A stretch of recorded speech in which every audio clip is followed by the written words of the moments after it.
All right, guys, we're starting back again at focus number 2. Again, hopefully you're enjoying the flipped classroom. You're able to watch the lessons. They're not long. And then we're able to discuss them and actively participate and work on through our assignments. Today's focus is, again, number 2, and the goal is to describe the organization, role, and constituencies of political parties. So, first of all, what is a political party? A political party is a group of people who seek to control government through winning elections and holding public office. That is it. That is their main goal, job, and everything. Now, what's funny is there's nowhere in the Constitution that says anything about political parties. As a matter of fact, President George Washington, as he's stepping down, actually made a point to say he hopes that we do not divide, as he thinks it'll cause us to be focused more on the party and not the country. Boy, if you'd see us today. So again, however, now political parties are an essential part of what we do. They serve as the link between us and the government. We all now represent, most of us are represented by a political party, and we all have a background with that party and a belief through that party, and therefore tend to believe in what that party does. It's also kind of a medium in how we choose. Now, there are some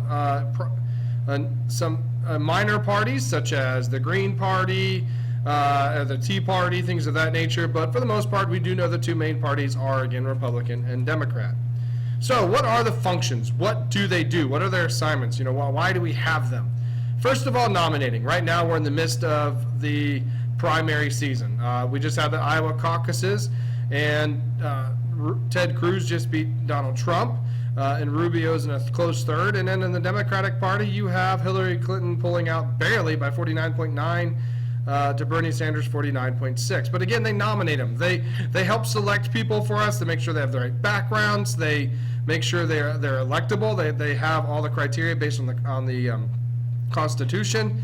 And so that's their job to help the party get elected.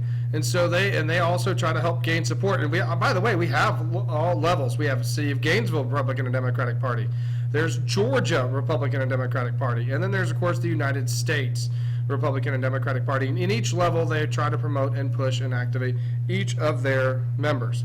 Also, informing and activating supporters. It's their job to literally campaign and get people interested in their party and believe in what they're doing and push and fight and scratch for every minute they can to get them. Also, they do this by taking stands on issues, criticizing other candidates, and campaigning for their candidates. So it's very active in supporting and getting them out there. A bonding agent. They ensure performances of candidates and office holders. They make sure that they're qualified men and women in good character. They prompt successful candidates to perform well in office. If they fail to do so, the party candidate could suffer consequences in future elections. And so a lot of times, such as you see the picture there with Clinton and of course, Monica Lewinsky, and right away the Republicans went after the Democrats, in specific the Clintons. Or, you hear issues about Bush and the Democrats going after them. So it's just a way for the parties to kind of check each other and make sure that no party is getting bigger than it needs to be. Of course, obviously, to govern. Public office holders regularly chosen by the basis of the parties, Congress, state legislatures. We hope that they vote for what we want them to, meaning the Republicans have their set of core values. They're supposed to represent the other Republicans. Democrats have a set of core values, and they're supposed to represent the other Democrats.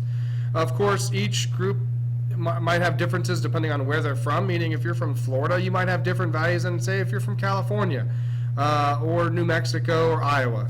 So every group has their own, and we hope that they all work together to make laws and help us run better. Of course, we all know that doesn't happen very much.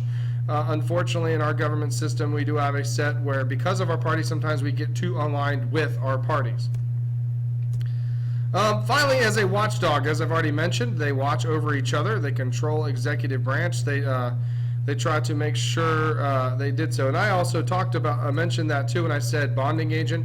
I should clarify, a bonding agent is more making sure they're qualified and able to do. And a watchdog is, again, literally trying to make sure that they are following the path that they're suited for, and that nobody is getting, again, too powerful or following within their wishes. Again, we have a two-party system. The two major parties that dominate are the Republicans and Democrats. Now, it hasn't always been this way. Matter of fact, the first political parties would have been Federalists and Anti-Federalists. That eventually worked to the Democratic Republicans, which eventually worked their way to Republicans and Democrats. So it's taken a while to finally get here, but now we're pretty much entrenched with both the Republican and Democrats as our two main political parties.